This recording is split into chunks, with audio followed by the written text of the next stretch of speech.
Welcome back to the Lift Free and Diet Hard podcast. I'm your host, Andrew Coates. Join me along with industry leaders and friends on a quest to get more people through the gym door and eating and living healthier. Join me where evidence meets empathy while rejecting fitness industry fads and extremism. Let's begin. All right, everybody. This one is unique, special. Most of my guests are fitness professionals, nutrition professionals, but every once in a while I get a treat to bring you guys someone who is known for something else, but they're a devotee to fitness lifestyle. And I like diving into the end user's experience, especially if they don't come from our world directly. So I have the honor today of having JP Tremblay on the podcast. And for certainly my Canadian listeners, but a lot of Americans too, you may know JP better as Julien from the Trailer Park Boys, the iconic Canadian TV show, comedy troupe. I grew up watching you guys. I remember 2006 going to the theater watching the Trailer Park Boys, the movie, right? So it's an honor to have you on, JP. Hey, thanks for having me, Andrew. This is great. I don't do many of these, so this is kind of cool to sit down and talk about nutrition and health and all that stuff. And you almost never appear, we'll go to that in a bit, but you almost never appear out of character. So everybody's going to get some insider stuff here. Yeah, absolutely. I mean, I've been talking to you online for a little while now, and you asked me to do this, and I was like, yeah, you know what? If people come up to me and they're always, wanting to talk about the nutrition and what's my routine and blah, blah, blah. Kids have grown up watching the show and they wanted to get a bit bigger and stuff. So, I usually give some advice. I'm not a professional, but, as you say, I'm interested in it. You raise an interesting point. You are, certainly a Canadian cultural icon. And I don't know how, you feel about that title, but yeah, you're getting people coming up to you asking because your character, Julien, you've always been a guy in the gym. You've always lifted weights. So that's a part of your character. So I guess we can start here. Has your success with the show, filming schedule, and the past touring ever conflicted with your love and application of health and fitness? Big time. It's been it's sometimes by the end of the shoot when we're filming the season, I start off with wanting to work out after, a 12-hour day, and I do it, and I'm trying to eat as good as I possibly can. But then after like a few weeks, 4 weeks of shoot filming, you're just like, wow, I need to get some rest. I'm starting to get really burnt out here. So I try my best, and it's the same thing with touring. You go to a different city every night, practically. You're on stage at night. You're on the bus driving from one city to another, sometimes for 14 hours straight driving. So it's extremely hard to eat the way I want to and to work out, because usually if we're not sleeping on the bus when we're touring, we're in hotels just along the way, and most of them wouldn't have a gym. They might have a treadmill and a couple pieces of gym equipment. So usually as I'm getting older, I don't want to tour as much just because of that, because I'm at an age right now where I really need to work out and I really need to eat well. I'm at the point in my life as I'm getting older, I'm feeling really good. Probably the best I've felt my entire life. And I miss feeling this good when I go off to work and I can't feel this good. I really noticed a big difference, especially with my age. Were the trade-offs worth it as you guys were, building up over time, and did it ever reach a point where, your health suffered, at least in part due to the schedule, filming and the touring? Absolutely. I mean, we write the show as well. So the writing's the difficult part, I think, out of everything. Getting out into the field and actually filming, that's the dessert. But spending months in our office, which is this writing room, has no windows. It's just cork boards and all four walls. And you're there, all day, for 4 or 5, 6 months of the year before we start shooting, writing. And you're ordering stuff like takeout and stuff, and it's just not a healthy process. So I try to make the best of it. I'll come home, I'll work out, and I want to get in good shape for the show. And sometimes by the end of the writing session, I'm burnt out. All of us are burnt out.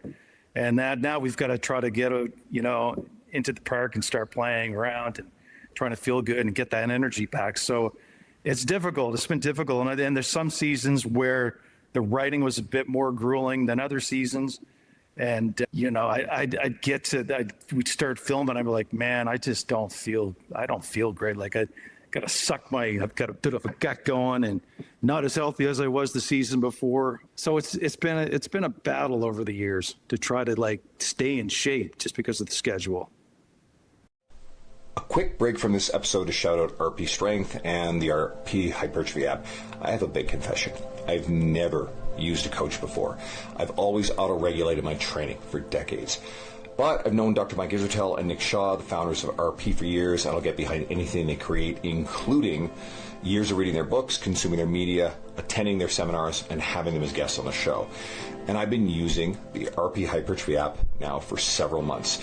And several things have happened. It forced me to make smaller and more gradual but better increases in weight volume across time, like putting 5-pound plates on each side of a leg press. Like, who does that? Never before. Only 45s. It cut out the junk volume. It made my workouts faster and more efficient. I show up with a plan. I didn't have to think about what to do. I feel more accountable having to log my progress. And I don't skip things because I don't feel like it.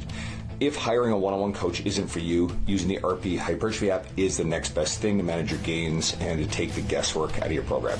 There's a 30-day money-back guarantee, so you can try it risk-free, and if you don't like it, they'll give you your money back. I've also got you a $50 US dollar discount, so go to rpstrength.com/coats and use the code COATSRP, or go to the link below in the show notes. That's rpstrength.com/coats and use the code COATSRP.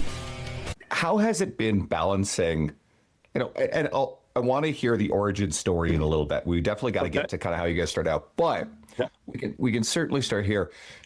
Your life certainly changed because of the show. Mm-hmm. You get recognized in most places walking around, certainly in Canada, right? And probably in parts of the US. Is that difficult?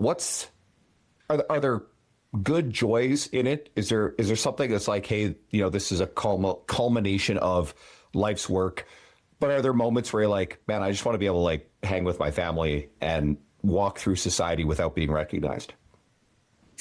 Yeah, I'm extremely grateful for everything that's happened in our career and how successful the show has become and well known. And I'm just grateful. Like I will always talk to somebody if they come up to me.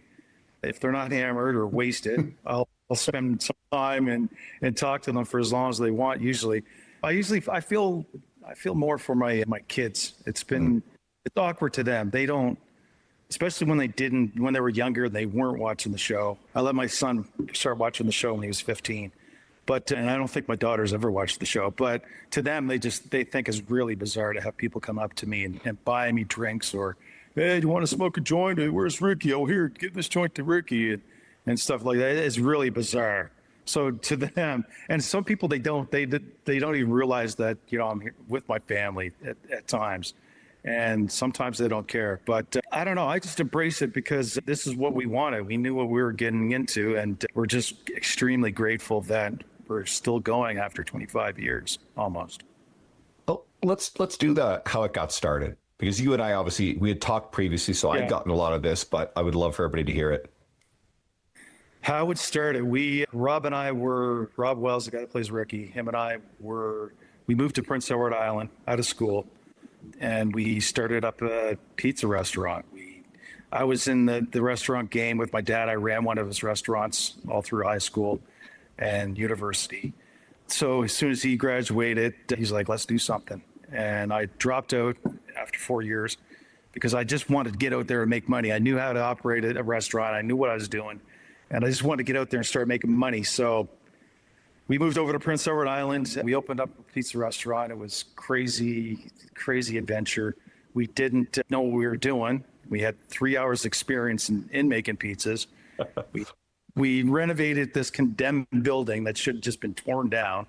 And we just opened up this one place, and then it just eventually grew into us opening up a bar next door. Randy came over, the guy with no shirt. He invested in the company. We opened up a bar, and those guys eventually left. I stayed there for another 5 years and opened up a couple more restaurants and a dairy bar.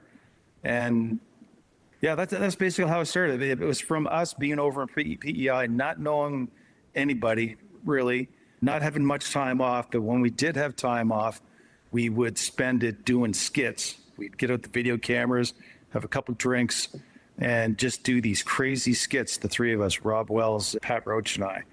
And that was because we had a bar. We had like this list of about 150 people on it that were barred from our bar.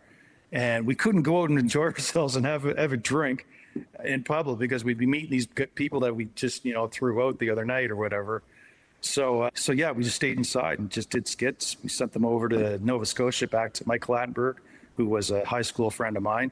And he was just like, there's some of these that you should never let anybody see, but there's some really good bits here. Like I think we could do something. So he wanted to do a short film with us, and that's how it started. We did a short film. We tour around Halifax with cameras strapped to the cars, and total guerrilla style shooting. And we had this little short film that we put in the film festival, and it aired there. We went and watched it. People laughed where we were just saying, please laugh at these parts. So people were laughing at parts that we thought were funny, that, hoping to get laughs, and it didn't. And after that, I was hooked. And what a lot of fans of the Trailer Park Boys don't understand is Bubbles was not in the original pilot. No. He was your sound man. And so we talked about this before. I remember the band Sandbox, and he was one of the guys in Sandbox. I love, God, I think it's the song Curious and Collide are a couple of the songs I love. Yeah. East Coast, East Coast, I'm from Newfoundland, so East Coast music. And, but I guess he would do this character and he'd have you guys in stitches. So I want you to tell this. Yeah. So Mike was our sound guy. After we did One Last Shot, that was our first little short film. I think it was 20 minutes or 30 minutes. We did the black and white Trailer Park Boy 1 hour movie, and Mike was our sound guy. And one night after we finished filming, we went back to his place to pick up something or another. He threw these glasses on and did this character. We're like, whoa, like, who is this guy? And he said, it's just a character they had been doing for years. He found these glasses, his girlfriend at the time, picked up these glasses in a flea market down in Texas. And he put these glasses on, and he just freaked us out. We're like, man, this is a good character. You've got to be in the season. And we just found out that we were getting picked up by Showcase at the time to do six episodes. So in the writing, it all happened at the right time. We saw this character, and then we started writing for Showcase, our first season, and he was in it. Was there ever a moment where you looked around, the shows aired, and you realized, holy shit, this is big. This is life-changing big? I don't know. It was kind of weird. It was a slow build for the show. I think after season 1 was released, we knew that it was starting to get popular. We were walking down downtown Halifax and down Spring Garden Road, one of the main drags, and people were like yelling out the windows, "Hey, Bubbles, Ricky, Julien!" People started yelling stuff out at us. We're like, "Whoa, these people must be watching the show." And then it just caught on. Season 2 and 3, it just got crazier and crazier. And then, we ended up going on tour with Our Lady Peace and Seether and Finger 11. And I remember the first show, I forget where it was. It might have been Toronto. We got up on stage just to open up the concert. And we're like, are people even going to know who we are? And we got up on stage anyway. We didn't know what we were doing. We had never done like a live anything. So we're in front of like 10, 15,000 people. I don't know what it was. And Rob went, "Smokes, let's go." And we got pelted with cigarette bags of weed and all kinds of stuff hitting us. We were like, whoa. And the crowd was going crazy. We were like, wow, like, boys, this is nuts. And then we'd go to the next city. We went right across Canada for 3 weeks. And it just got crazier and crazier until we got out to BC, which is a big weed province, especially back then. And it was just nuts. It was just crazy out there. I already asked you about how well, actually, we can go here. How did it change your life there, like at that point? It didn't. Well, I don't know. It didn't. We really stayed rooted, all of us. We stayed in Nova Scotia. As the years went on, we'd be, flying out to LA and having meetings there and talking to people. And we realized the show was actually pretty big in the United States, especially with Netflix. It went worldwide. It was in every country but 2, I think. then it just went bonkers. Like everybody was freaking out. We were hearing stories that, Samuel L. Jackson was a big fan, and Brad Pitt, and all these other people from the United States. And we're like, wow, okay, this is pretty cool. So we got to LA, and every time we'd fly up to LA, we'd make a ton of connections. We like boys, like every day it'd be something new. And we'd be like, at the Universal Studios and all these other studios, and people having meetings. And we were like, maybe we should move down here, because if we did move down here, it'd be insane. Things again, we could take it up a few notches. But we just, after spending a few weeks in LA, we were just like, we got to get out of here. We got to get back home to the East Coast.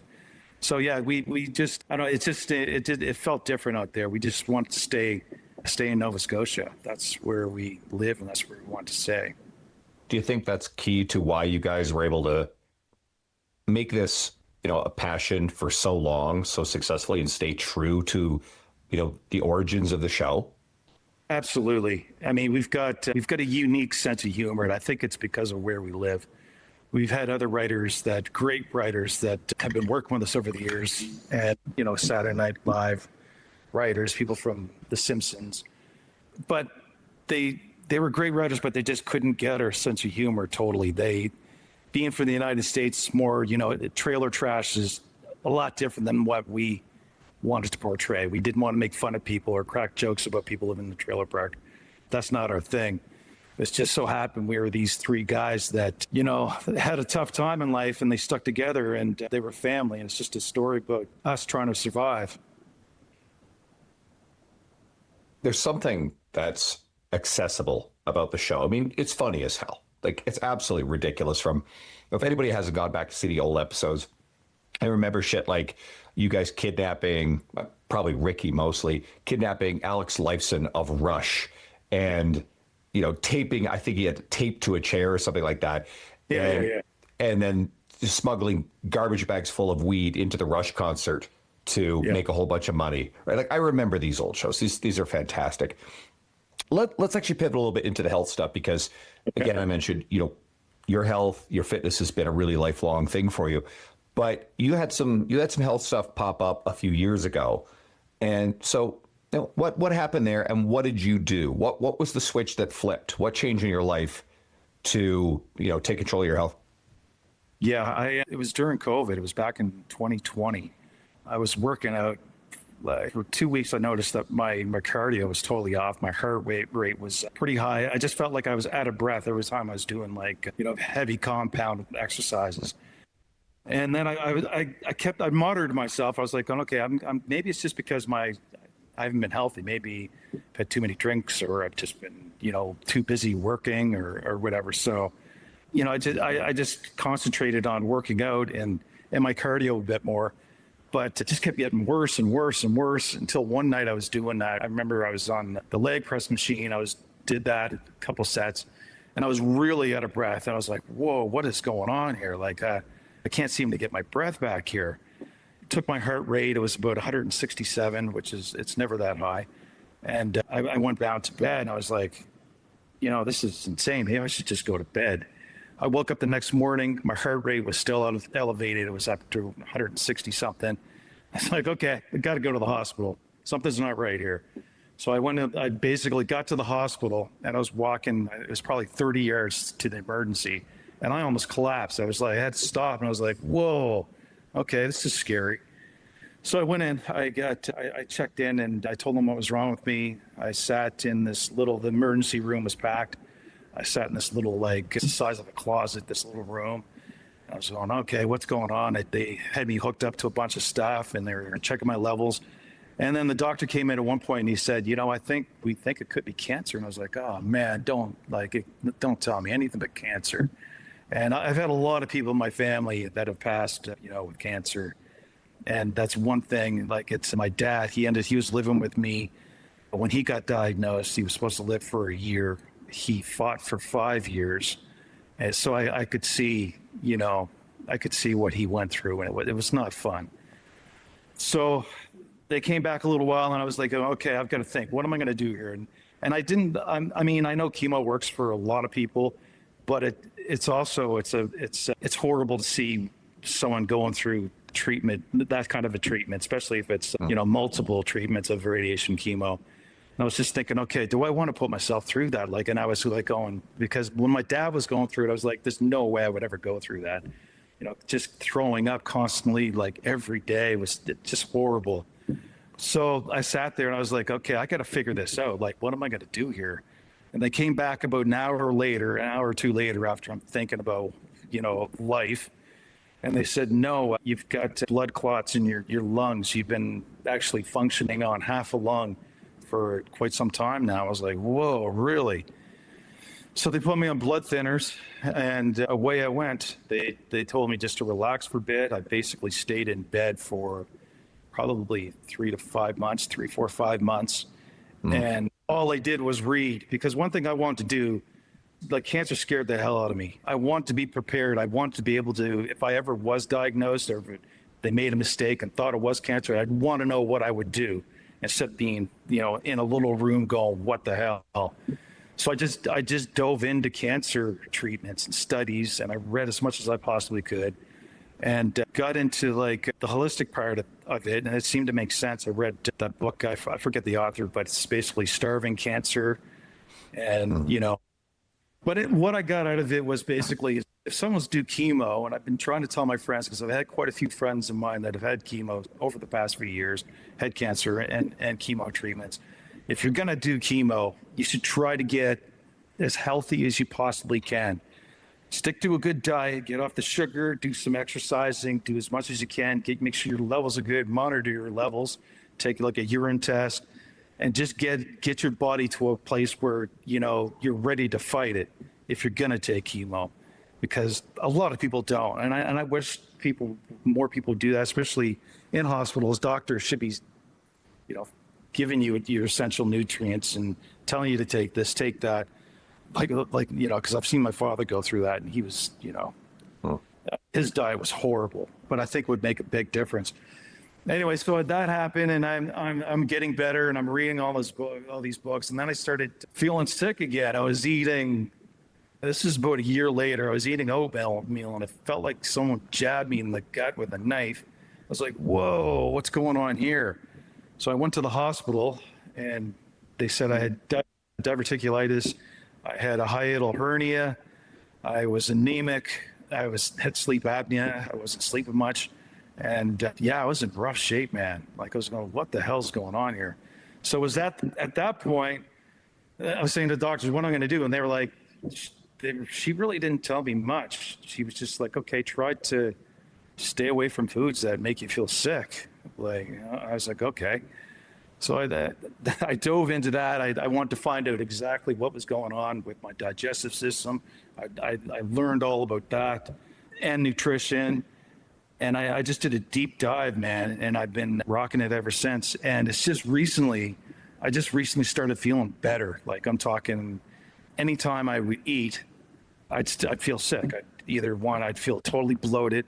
I'd feel like, and most of the times I ended up going and getting sick. So I lost a lot of weight, but I got to figure it out. I did some tests, and I guess a food sensitivity test. And man, I was sensitive to all these foods that I was never sensitive to before. Like, seed oils, that was on the list, fructose, egg yolks, like all kinds of stuff. And I was like, God, so I eliminated all these foods.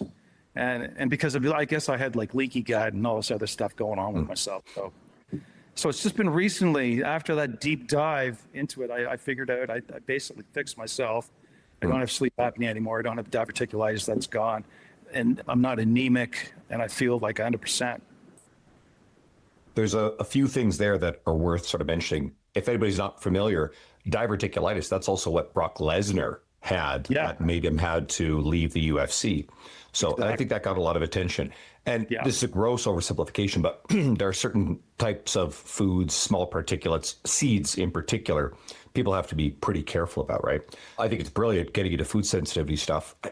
I don't know the depth of the science here, but I do understand that a lot of people, as they get older, sometimes food sensitivities will materialize and manifest. And there's going to be some stuff there. And this is why I like having the conversation with someone who's not always like hip deep in our world, because I come from what we certainly would call the evidence-based fitness community.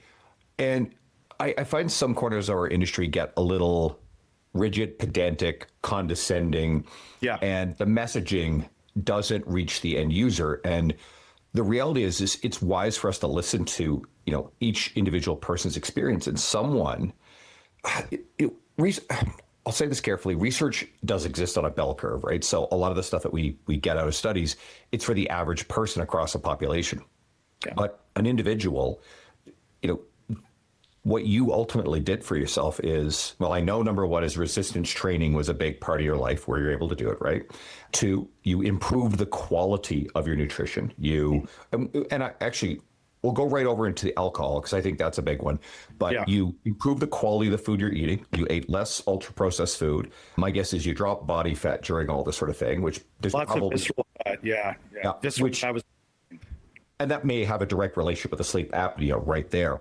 Yeah. And some of the individual tactics can vary by person, but the collective whole, you engage in much healthier habits. And that was the big thing, right? So what about the journey with alcohol? Because as we joked earlier, people are feeding you rum and cokes left, right, and center. Your character on screen. I mean, how much screen time over the course of what have you guys been doing this? Like, is it 19 years or is it? It's going to be 25 years next year. 25 years. Shit. That's amazing.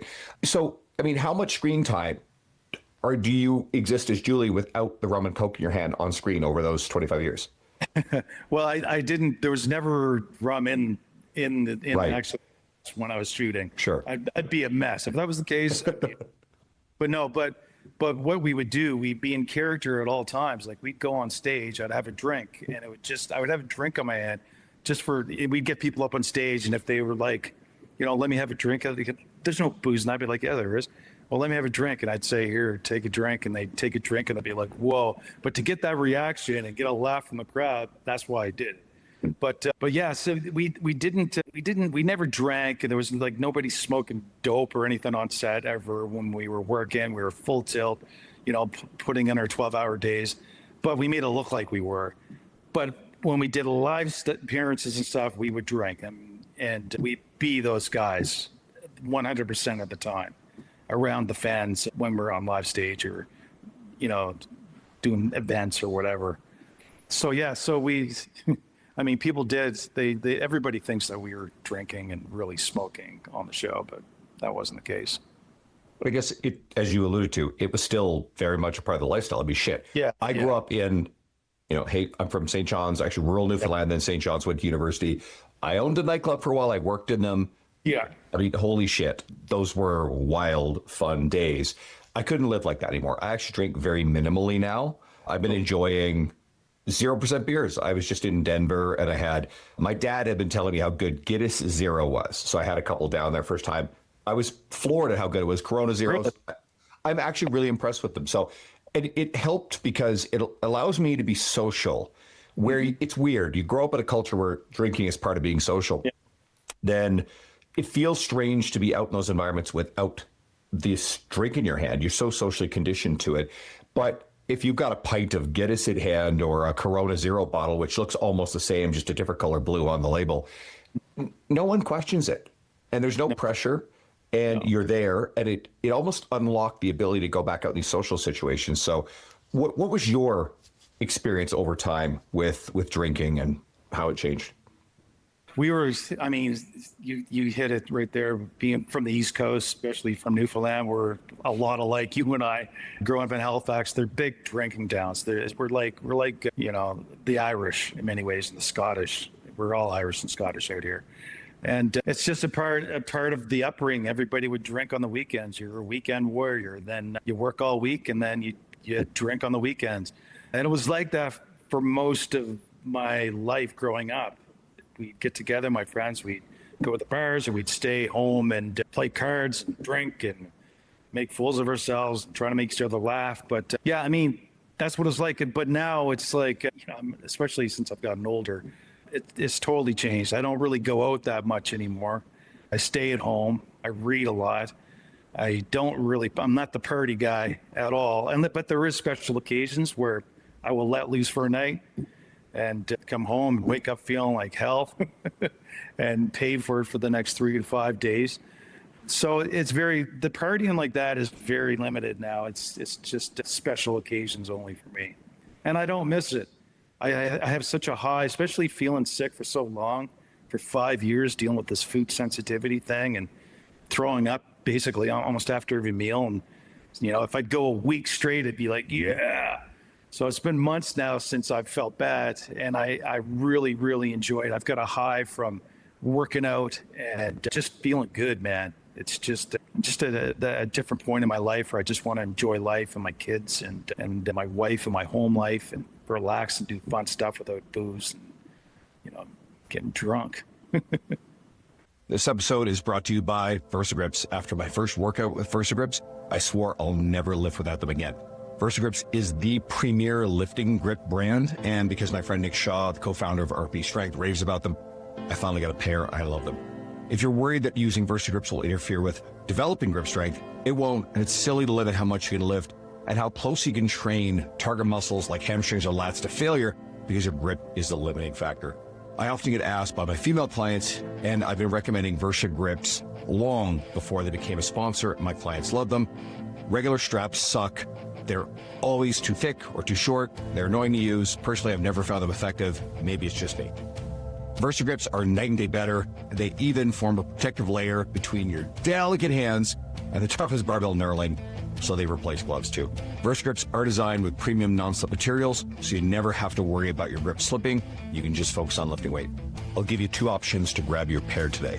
You can check out www.versagrips.com/Andrew Coates, which will automatically apply your discount, or visit the VersaGrips store on Amazon. Use the option that gets you the better deal, easier shipping, but shoot me a message, let me know you grabbed a pair. How's the boundary around your workouts? Like, how do they fit into your week? I like working on a schedule, man. I wake up every morning. I eat steak and eggs every morning, unless I'm away. I eat a fairly small lunch and then a good supper, like, pound of ground beef and maybe some potatoes. And then I work out at 7:00, same night time every night, 7 till 8. I'll work out for an hour and 15 minutes, just blast the hell out of myself and just relax for the rest of the night. It's the same thing, same schedule every day. And how many, so of those workouts, how many are strength training workouts? How much is cardio? What's the balance? I don't do much cardio at all. I find that just an intense workout. When I get up there, I'm just balls to the wall. I give her, and I still do, and I always have. And I've got a nice gym in my house now. And when I used to go to the public gyms, I'd end up talking to people, and I'd always say that. Even when I was younger, I didn't like sitting around talking. I would just like to go in there, just work out as hard as I could, and just leave, sweat, and get out of there. So I found that just by keeping the intensity up, it's a good cardio workout as well. I do have a treadmill that I'll go on every now and then, and I'll usually do that. I find in the summer times I don't do much cardio, but now that it's getting colder out, that's when I'm going to get into doing a little bit more cardio and a lot more abs. I'm kind of the same with the cardio stuff. In recent years, I've done a lot more of it. But This summer, I probably did the best ever. I've always wanted to go walk more, but this summer, I just explored my neighborhood and the surrounding neighborhoods, and I just enjoyed the walks. I might put on a podcast or music or nothing. And then if I'm in another city, again, I was just in Denver for an event, and I spent time each day walking around all over downtown Denver, and I just thought it was amazing. And so I try to do this. The one time I was in Manhattan, half a day, I was walking around Midtown Manhattan, walk around Santa Monica is one of my favorite places when I get to do these things. So that's good for me. But wintertime, much harder, especially in northern Canada, like Edmonton, where I am now.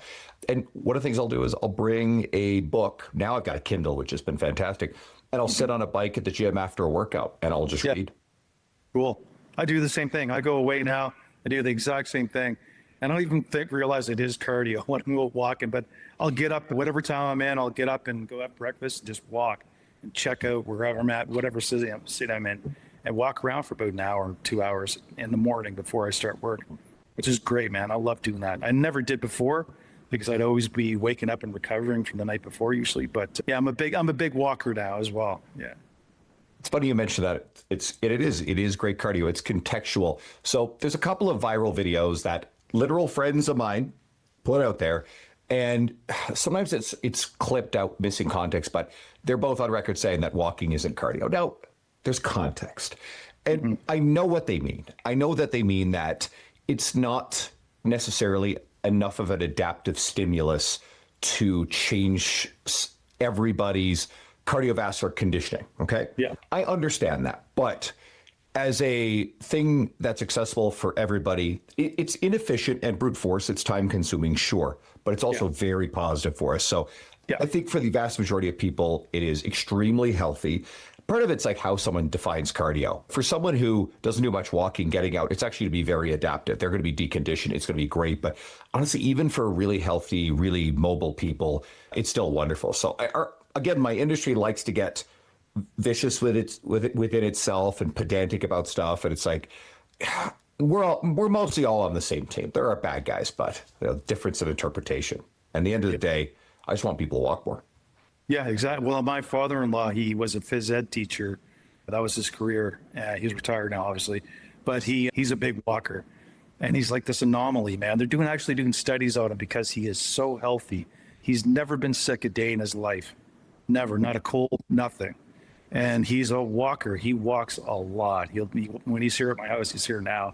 He'll walk my dog twice a day, and I'm sure my dog will be happy to see him go because he's 127 pounds and he's a chocolate lab. But he's a big walker, and he's always preaching, you gotta walk, and he golfs every day. He's so fit. He's somebody actually I look up to quite a bit, just because he's so healthy, and I'd love to be as active as he is when I'm his age, that's for sure. I'm comfortable believing that there's a causal relationship there. I mean, there's a whole bunch of factors that goes into, our health and longevity, but that seems to be one that is almost ever present within populations, different parts of the world, who, people tend to live older and live healthy lives as they're active. Now, there may be a bit of self-selection bias where you reverse it. It's the healthier people also are still able to do this stuff. So I think it's a little bit of both that's positively reciprocal. But either way, I still think that it's a major driver of health. And speaking of this, because you had mentioned, we talked before, how does it feel to have your friends and family now prioritizing their health more based off your example? You've said that they're getting more active, they're changing their nutrition because of your advocacy for it. Oh, it's great. It's funny. They all listen to me now. They're always constantly coming up to me. What do I do about this? What should I be taking? I'm feeling this way. What can I take? So I love throwing around some advice to these guys, and I can see everybody's changing, and they're becoming quite a bit more healthy. My sister-in-law is the same way. She right now I'm on this kick where I juice every morning. Actually, I do it twice a day. As soon as I wake up, and it's a tip that I got from a guy on Instagram, Vitalize Official. He's a friend. He's a guy. He's a friend of Tony Robbins, and he used to be his business partner. But this guy's great as well. So I juice 3 lemons and 3 cucumbers every morning when I wake up. Then I eat about an hour afterwards. But it's the enzymes, the chlorophyll, and all the other enzymes that they help flush all the toxins out of your body. And when I first started, I was like, okay, I'm going to give this a try. And I was like DMing this guy, and he's like, yeah, do this, do that. And after a week or two, I was like, whoa, do I ever got a lot of energy? And I spent all summer when we were shooting. I'd get them at, the catering. I'd say, hey, can I have one of these juices ready for me every morning? And I was juicing every morning. And then I would do it again an hour before dinner, so around 4 o'clock.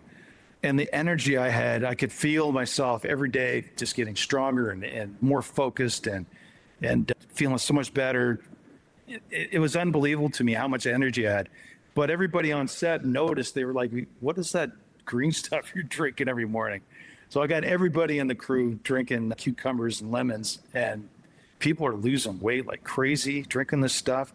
But yeah, it's something that it's been working for me, and I've been doing it for probably 6 months now, it equals out to about 2 liters a day of this stuff.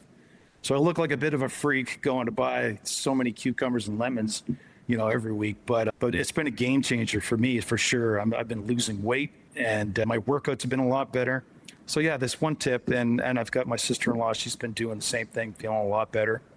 But yeah, this has been these little tips, and my mother, she's in an old folks home now, and she had her leg amputated, one of her legs amputated last year, And I just found that she just had this ongoing infection. She couldn't get rid of it. And I was just like, took a look at her diet and was like, well, how are you going to get better eating the stuff you're eating? Like, this stuff is garbage, Mom. So I talked to the dietitian. I was like, she needs her essential nutrients. And I'm a big thing about, you got to get your essential nutrients in every day. Your mitochondria will function better, your organs, everything will function better. As long as you're doing that, you stay away from the ultra processed foods. That'll make a big difference. So I got my mother on this diet. I got them giving her like, her omega-3s, magnesium, or K2, D3 every day, and good multivitamin. And it's unbelievable how quick she recovered from not only did the infection go away, but she's got so much more energy.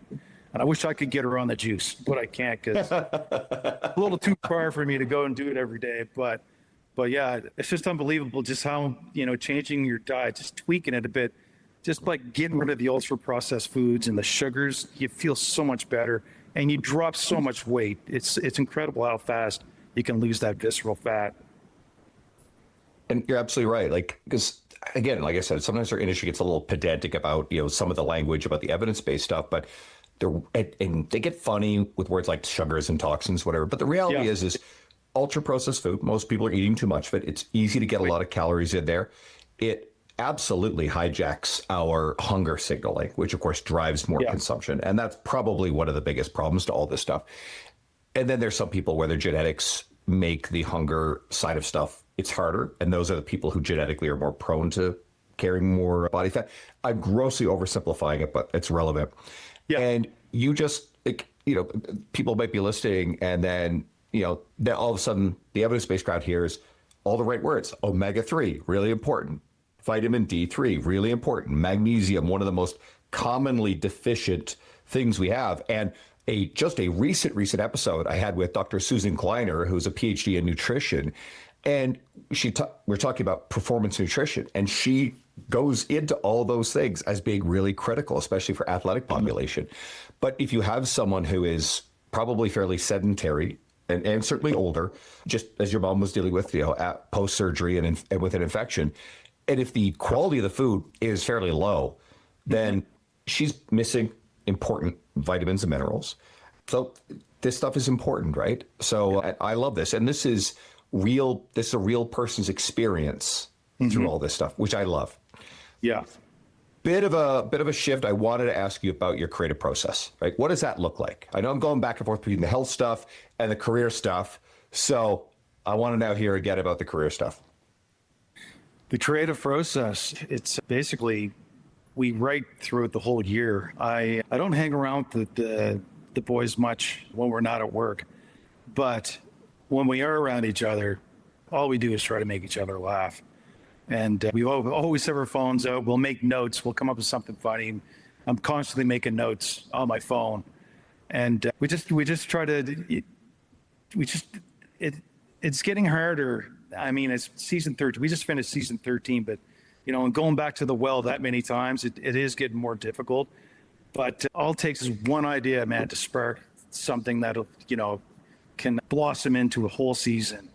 So it's just basically sitting around in an office trying to make each other laugh and throwing cards up onto the wall and trying to write the series that way. So yeah, so it's basically just trying to make each other laugh. That's it, man. And we've been doing it so long that it's easy to expand on one idea, like it just ignites into another idea, and we just expand that way. So it's pretty unique, and it's pretty cool when the three of us get together and you've got that synergy, and that you're coming up with some good ideas. And then basically you don't sleep much because you're thinking about it all the time and writing down notes I do a lot of my work when I'm in bed, trying to get to sleep. And I could sit up. A lot of times I'll wake up at 2:00 in the morning and come out here and sit down with the laptop and write down a bunch of notes that I have. So it's nonstop. The writing process it's not a lot of fun, but it's somewhat fun sometimes. How much of you, younger you, shows up in Julien? And the second part of the question is, because you've lived so much of your life in character, Does Julien ever show up in you as you walk through the world? Absolutely. It's sometimes we're, especially after shooting a season, after, 3 months of filming and then, writing before that. Yeah, the character's in me quite a bit. I grew up, I've never had a boss. I've only had my father as a boss, and he was more of a mentor. He was an entrepreneur. And I've just been an entrepreneur my whole life. And that's basically what my character is. He's an entrepreneur at heart, trying to come up with a plan, trying to come up with a business idea. So a lot of me is in Julien. And I don't know, I was always, when growing up, I was usually the kind of person that would always stick up for my friends. And I always had their backs no matter what. I always had a lot of common sense growing up. I was the kind of guy where, my friends, I hung out with some pretty bad dudes, back in my teens, but I was the kind of guy that I had a good head on my shoulders. I'd be the one driving my lunatic friends around when they were drunk or whatever the hell they were on. So I always had common sense, and I always had a good upbringing. My parents, they loved me. My mother was a very caring woman, and I just didn't want to disappoint them. I always thought about them in the back of my mind. I guess that conjures, you were always the straight man in the show relative to Ricky's wild schemes and, bubbles, right? I guess at least with Mike Smith, there's probably an element of he puts on the glasses, he shifts into characters, almost an alter ego, more so than maybe you guys, right? I am curious, is Rob Wells a lot of Ricky? Because I get the impression they're one and the same. Not really. It's funny, the Ricky character, Rob and I were roommates. He had a house. I rented out a room from him growing up when we were going to school. We had another friend who lived with us, and he would always screw up words, man. He was such a funny guy. And then when you get a few drinks on him, he'd be like, "Boys, I'm feeling pretty stupid tonight. Get out the notepads because I'm going to call Went Zingers tonight." And we'd actually, a lot of the Rickyisms is what we call them. Quite a few of them came from our friend growing up and just being there at the moment and writing them down. And then, Rob would be away with them or something at a golf tournament. He'd be like, "Jay, man, I've got some real good one. Johnny was on fire this weekend." His name was Johnny. So he's like, and he'd tell me, I was like, "Oh man, that's great." And you can write an episode just from some Rickyisms. Like part of the creative sometimes would be just coming up with titles for an episode and just throwing out this craziest, stupidest titles and then writing an episode based on the title. I hope that if anybody's listening who's like, hasn't seen the show, please just, for the love of God, just go Google, YouTube, like something. I followed an account for years. I don't know who owns it. Rickyisms, right? Yeah. And it's just all these quotes from the shit he says. Yeah, we come up with those all together. The three of us and our friend, we come up with them together. So Rob's pretty well prepared, but Rob's a great actor. He can just get out there and just let his mind go, man.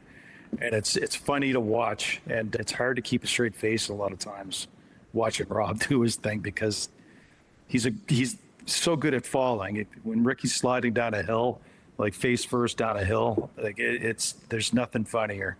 And yeah, it's just good to see. You just can see that. You can see the switch when he just turns into Ricky, and you're like, whoa, okay, where did that come from? And as you've alluded to, you guys are just a bunch of mostly guys who kind of knew each other, grew up together. But then you had, God rest his soul, John Dunsmore, Mr. Leahy. Yeah. What's that? John Dunsworth. Dunsworth. Sorry, my bad. John Dunsworth. It's been a while. But he's a classically trained actor, if I'm not mistaken, right? He's very experienced. And so you wouldn't necessarily know it, the character he played, but he was fantastic. He's amazing. It's funny. He used to come into my dad's restaurant, and I remember being 7 years old, and my dad coming back. I was in the back office. He's like, "Son, there's a local actor here, really good actor. Come out and meet him." So he used to come into my dad's restaurant all the time, and I went out and met him. I was like, "Hey, how you doing?" And we ended up becoming very, very close with John. Anytime we were away in a hotel, he went on tour with us quite a bit. He would give us acting lessons. He'd get into these crazy bits, and he was always trying to fine tune us. He was a great guy. Yeah, we miss him like crazy. It's one of the best parts of the show. Yeah. So absolutely. if people are interested, they can actually go follow you on Instagram. It's JP Tremblay Official, right? And there's obviously the show. You guys have a podcast. Tell people about that. Yeah, it's called Park After Dark. We do it every week, and we haven't missed it. And I think it's over 8 years now we've been doing this. And we would do it if we were away, if we were over in the UK, we would still do the podcast. If we were in LA, we would still do the podcast. So we haven't missed one week in 8 years since we started. But we got to meet a lot of really cool people. Like we did one with Vern Troyer just before he passed away, which was really cool, mini-me. And, other people like Tom Arnold, Sebastian Bach, but a lot of musicians. So it's been a lot of fun over the years. And I actually have to do one tomorrow, so it's going to be fun. I'm doing one tomorrow with the guy from Fubar, Dave Lawrence, who you probably, yeah. Another classic, iconic. Yeah. Very cool guy. Anything else you want people to plug into? I don't know. We just started a new streaming site. It's called TPB Plus. It has a lot of stuff that's not aired anywhere, such as we put all of our content on that now. I mean, it could go on Netflix, but we'll still throw it on our site, and it's a lot cheaper than Netflix. So we've got a lot of stuff. We've basically been focusing on that and trying to get that out there. So that's basically what we've been working on mostly these days. And I guess one thing that we had talked previously about, but didn't get on air on this episode, you also now travel less the last few years. You're staying closer to home with family. So you guys haven't been on the road, or at least you haven't been on the road in a little while. Is that something you'd like to ever get back to, or maybe pick your spots a bit more? Yeah, I mean, I just didn't want to go on the road because I was feeling sick. Like it's hard when I'm at home and I'm cooking my meals. I know I'm not going to get sick. I know what I can eat and what not to eat. And I mean, I've been better for months now, but we were over in the UK shooting Bubbles and the Shit Rockers, and we were there for, I think, 2 weeks. I was there for 2 weeks, a week or almost 2 weeks. And the food in the town that I was staying at was it was horrendous. I couldn't find anything that didn't make me sick. And I'd looked everywhere.